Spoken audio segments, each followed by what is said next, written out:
Okay folks, so the load out video, there it all is there. It looks a lot, but actually we're going to come in under 10 kilos, and that's important in a minute.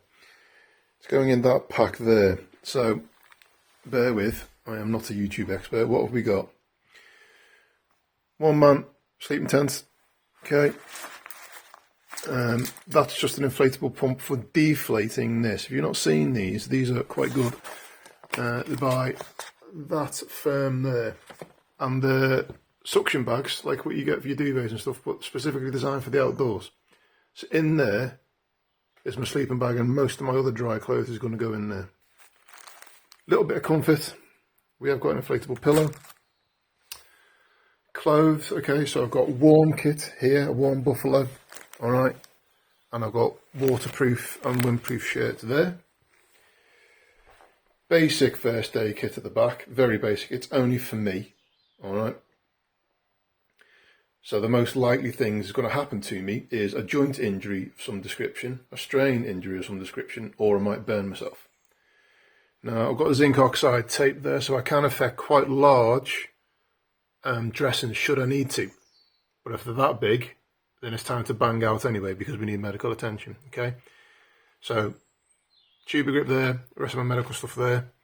The tennis ball is so I can massage myself, really. It was a trick told to me by a physiotherapist. Basically, you find something hard and you use it as a little roller.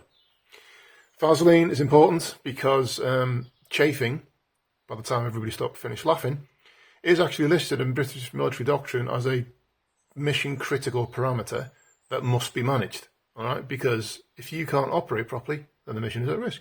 Our mission is to walk 100 miles in May. All right. Power. So we've got a combination of a solar panel there. We've got batteries here, and also in here I have an emergency charger. So what this is you put two batteries in there as a magnet, okay, and you can use the magnets, you can use the batteries to recharge your phone, okay, because the phone will be being used. Food wise, the challenge is not to be self-sufficient, the challenge is to smash miles. So all I'm going to do is I'm going to carry 3 of these meals. Okay, I don't really endorse these meals, to be honest with you, because on a calorie per pound basis, they're not, certainly not for Duke of Edinburgh, they're not the cheapest. I only tend to use them when I go to altitude, really. But I've got them in at the minute, so I'm going to use them. I'm going to buy my food on the way. There's only really a couple of places where I go truly remote, okay? For when we're on the hoof, we've got some boiled sweets, and I like mince, Fisherman's Friends. Okay.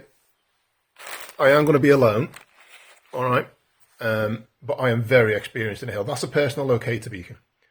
Okay, so at any one time, certain members of my family can look online and they can see where I am.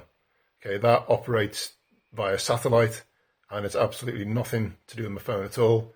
So that's completely independent, okay? In there, I've got my cooker and some gas, okay? All we're going to be doing is heating water. Sunnies, so far, the forecast is looking quite favourable for the days that I'm going to do it. However, it's Scotland. And there's a famous saying in Wales, if it's not raining, it will be in a minute. The same applies for Scotland, okay? 3 litre bladder. Now, the reason why keep this under 10 kilos is important because if I'm carrying 3 litres of water, I'm carrying, therefore, 3 kilos of water, all right? So, sensitive to that. Cook pot and an extra water bottle. Now, the downside of these is I'm going to be procuring water on the way. I don't need to buy water because I know how to treat water. However, if I want to submerge this, then the whole thing gets wet, so I might need to scoop with that, okay? In terms of water procurement and making it safe to drink, we're going to go with chlorine dioxide, all right? Now, I'm going to be walking a large part of the River Spey.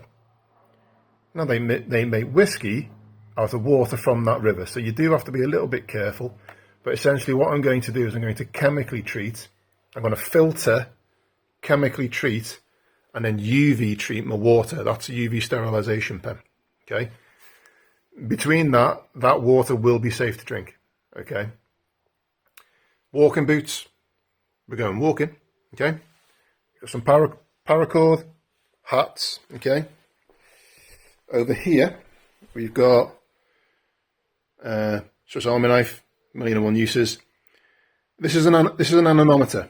This will tell you wind speed, direction, all the rest of it. Not sure if I'm taking that yet because I can get all that information on my phone. Paper maps and compass. If you think I'm going anywhere in the world without a paper map and a compass, you've got nothing coming. All right, yes, the technology is there, but what I'm recording this on now is a radio transmitter. If you're not in any cellular network, you ain't getting anywhere. All right, so none of this, all this requires to use is knowledge, no power at all. So double redundancy. So socks, that over there, some gloves, okay. Paper, toilet paper, obviously. Personal admin feel, wet wipes, okay. BO Buster, hand sanitizer, flip flops and a trowel. All right, let's not be bashful about this. Okay, we're going to be in the middle of nowhere. We're going to have to use the loo. Obviously, we'll use the public conveniences where they are, but you know we have to be able to toilet ourselves in field, and that's what we do. Okay, dig a hole, do your business, burn your paper, stick a bug on again, and you just fertilise the bit of ground. Okay. Flip flops on the end, they pack down to nothing. And when I'm going to be wild camping this, so when I'm out and about, it'd be nice to get rid of the boots. Okay. Paracord. I need to fix a couple of the guy lines on my tent, so I'll do that in the field. I've got a little bit of sugar there. In here, I've got teas, coffees, hot chocolates and all that. All right. Sometimes when I'm out, I just like to have something a little bit sweet. I've not naturally got a sweet tooth. Okay. That is the loadout, really. All of that is going to go in that bag there. And it will fit, okay? My sleep system is this mat under here. And I've got a thermarest under there. And that's all going to go on my bag. I'm going to roll that around my tent. That's all going to go in the bag. And that's it. This here is a little bit of packaging that I've kept. Because when these need like 5 minutes or so to rehydrate. And to keep them warm, you pop them in one of them. Okay? That is about it. Obviously, that's a t-shirt I'm going to be wearing. That's from one of the marches in March I did a couple of years ago now. So we'll take that with us. All right.